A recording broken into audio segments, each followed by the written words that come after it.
How do they sleep at night after this vote on ground zero first responders from 9/11?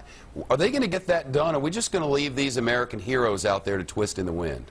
Well, it's a good question, and it's a national shame, the idea that, you know, the people who were there were the first responders after 9/11 and have had health problems as a result, and the Congress, you know, you would think if you're going to take care of all of these other things and they were going to pass these earmarks and name buildings and post offices after people, that they'd take care of some authentic American heroes. But I don't know what the deal is and whether they're going to get to that or not. Well, I just might as well, you know, we've covered this here and we've done our best to cover it and let people know that they didn't pass it and then it's all political, because it is. But last night on Jon Stewart, it was Jon Stewart's last one of the week, and okay, we watch it, whatever. And he's just flat on absolutely right.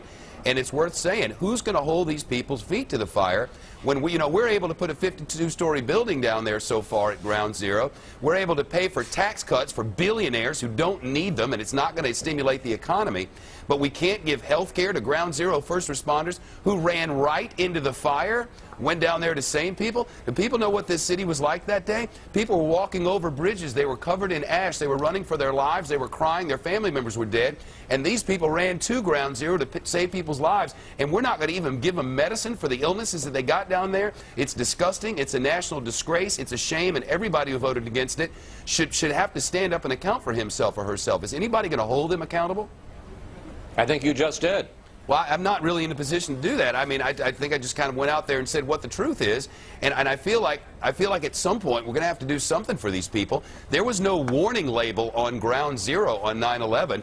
These substances will kill you, and even if there had been, they'd have gone anyway. They just need a little bit of help. It wasn't a lot of money in the grand scheme of things. We spend a lot more money giving Warren Buffett his income tax refunds than we do doing anything for those people, don't we? No, you're right, and the fact is that, you know, politicians never miss an opportunity to wrap themselves in the flag of 9/11 and talk about the lessons we learned and you know, the politics of it. But when it comes to putting up, and I think most Americans who may have concerns about federal spending have no problems with the idea of spending money to help those folks out. No, I haven't seen any surveys which suggested that people thought people who went in to die for us after the attacks of 9/11 should die because they can't breathe anymore, because their hearts are failing, and because their respiratory system no longer works. They probably think we ought to give them a little help, just a little something to try to at least ease their pain, as many of them are terminal, as a couple on Jon Stewart sure were last night, with terminal cancer and no help.